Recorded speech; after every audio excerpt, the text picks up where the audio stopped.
2020-21 সালে মুজিব বর্ষের আয়োজন হিসেবে নানা ফেডারেশন নানা ধরনের অনুষ্ঠান করেছে। বিসিবিও ব্যতিক্রম ছিল না, এখানেও অনুষ্ঠান হয়েছে, তবে আয়োজনের নামে বিপুল অর্থ লোপাট হয়েছে এখানে। অভিযোগ দুদকের।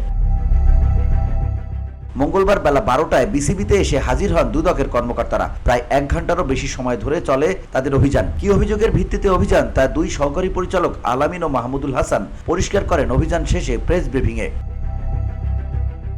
তখনই উঠে আসে মুজিব শতবর্ষের হয়ে যাওয়া এ জালিয়াতির খবর। সহকারী পরিচালক মাহমুদুল হাসান জানান, প্রাথমিকভাবে 19 কোটি টাকা সরানো হয়েছে বলে ধারণা করা হচ্ছে, কিন্তু সংখ্যাটা আরও বাড়তে পারে বলেও আভাস দেন তিনি। তার কথা, মুজিব 100 প্রোগ্রামে যে ব্যয় দেখানো হয়েছে তাতে একটা অ্যানোমলি আছে। কনসার্ট সহ যে আয়োজনটা হয়েছিল সেখানে 25 কোটি টাকা খরচ দেখানো হয়েছে, সেখানে আসলে খরচ হয়েছে 7 কোটি টাকা।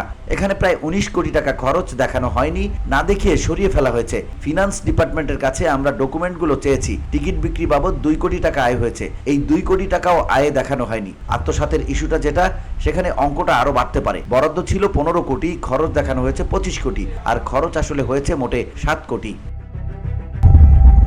শুধু মুজিব শতবর্ষে নয়, আরো অনেক খাতে জালিয়াতির আলামত খুঁজছে দুদক। এছাড়াও বিপিএল এর টিকিট বিক্রির বিষয়টিও সে আওতায় পড়ে। দুদক সহকারী পরিচালক আলামিন বলেন, আরেকটা বিষয় আমরা দেখেছি টিকিট সেলিং এর ব্যাপারে। আমরা দেখেছি যে তৃতীয় আসর থেকে দশম আসর পর্যন্ত 8 আসরে আয় দেখানো হয়েছে 15 কোটি টাকা, সেখানে গেলবার 1 আসরেই আয় হয়েছে 15 কোটি টাকা।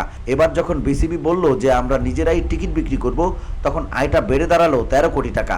8 বছরে 15 কোটি টাকা আর 1 বছরে 13 কোটি, কিভাবে এত বড় অ্যানোমলি হয় সেটা আমরা রেকর্ডপত্র সংগ্রহ করছি, তা পর্যালোচনা করে দেখব।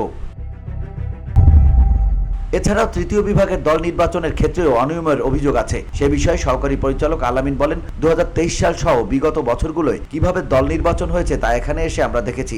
আগে দল বাছাই পর্বে খেলানোর জন্য ফি ছিল 5 লাখ টাকা, তখন 2 কিংবা 3টা দল খেলতো টুর্নামেন্টে, তা থেকেই তারা বাছাই করলো 2 বা 1টা দল। এবছর ফি 1 লাখ টাকা করে দেওয়ার পর 60টা ক্লাব আবেদন করলো। আমরা ডকুমেন্টস কালেক্ট করেছি, কেন আগে বেশি দল নাম লেখাতে পারেনি, এখানে ব্যক্তিগত কোনো প্রভাব ছিল কিনা, বোর্ডের কোনো প্রভাব ছিল কিনা। এই তৃতীয় বিভাগ বাছাই পর্বে কিছু ক্রাইটেরিয়াও ছিল যা পাড়া মহল্লার দলগুলোর মিট আপ করা সম্ভব ছিল না, এটা আমরা যাচাই বাছাই করে দেখব। VOD Bangla news desk.